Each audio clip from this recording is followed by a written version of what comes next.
Hi, everyone. My name is Patrick Greenwood. I am the author of Forever Sunrise in Saigon and also Shores of Okinawa. I am very happy participating in the RV Book Fair put on by Reliable Media. And I'm a very dear friend of Lucia, and I thank her so much for having me on the event. I was given a few minutes today to kind of promote my books, Forever Sunrise in Saigon and Shores of Okinawa. Forever Sunrise in Saigon was first written in 2019.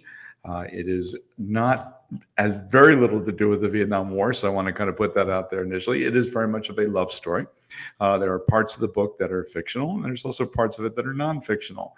I based a good portion of the book based on my trip in 2012 to Vietnam. It was kind of a childhood dream of mine to go to Vietnam and discover, everything from what happened to the Catholic nuns to, the presidential palace when the tanks kind of busted through the gates, and then more importantly, what happened to Vietnam after the war as well. So I was very intrigued since a child, wanting to go, and I finally lived through that dream.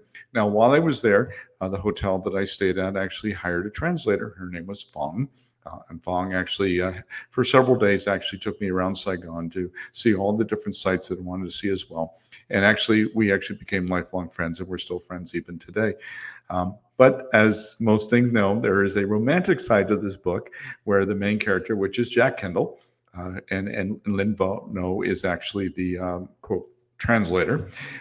They both develop a kind of romantic relationship during the book. And the good portion of the book talks about not only the truth of discovering the feelings they have for each other, but they also discover the reality, like you could see at the cover, that their life is always going to have a river between them. They're never going to have a chance to be together. They're looking at the time that they're spending together as a moment of time, but they both face that reality that they both have to go back to their lives. They're both married. They go back to their married lives. But the book kind of really takes a really deep discovery of people choosing not to live with regret. Many people that have read the book have come back and said, I could have done without the sex scenes, but I got to tell you, I understood the storyline about living with regret, and there were things in my life that I wish I would have done. And your book really talks the story of these two put really everything on the line to say, let's meet, let's see if what we feel is true. But reality is that once you do feel that, where do you go from here? And in the book, they both kind of had to, separate. Now, towards the end of the book, I started introducing a character called Travis Jones. And Travis Jones ultimately became the bad guy in the next book, which is called Shores of Okinawa. Now, the Shores of Okinawa itself is not a romantic book at all. It actually very much is a cyber thriller.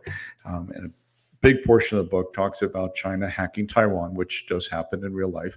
And it talks about the various different ways that China is trying to steal data from Taiwan's networks. And they are employing everything from Travis Jones, and Travis Jones gets builds a relationship with some Russian hackers. He also employs some Laotian hackers. Meanwhile, Jack and Forrest are running around Taiwan and also in Okinawa as well, trying to find Travis Jones to stop them. They have also employed their hackers, and they build a very, very strong alliance with the Japanese Yakuza hackers, while the Chinese government is involved, along with some Chinese criminals are involved to try to hack into Taiwan. Now, in real life, there is a underground hacking world out there under darknet, or dark web as they call it, where many people, including governments, have hired hackers to say, hey, for some Bitcoin, I need you to come over and do some stuff. And that was really kind of the big genesis part of this book, was how kind of bringing to life the whole idea of the underground hacking community globally, and how some of them do things for noble causes. Other times they do things for less than noble causes as well. But ultimately, the book Shores of Okinawa really touches on some very, very non-fictional realities that happen today with China and Taiwan, and the U.S. getting involved to try to defend them as a valuable ally for us as well. But if you have a chance, pick up these books. They're wonderful.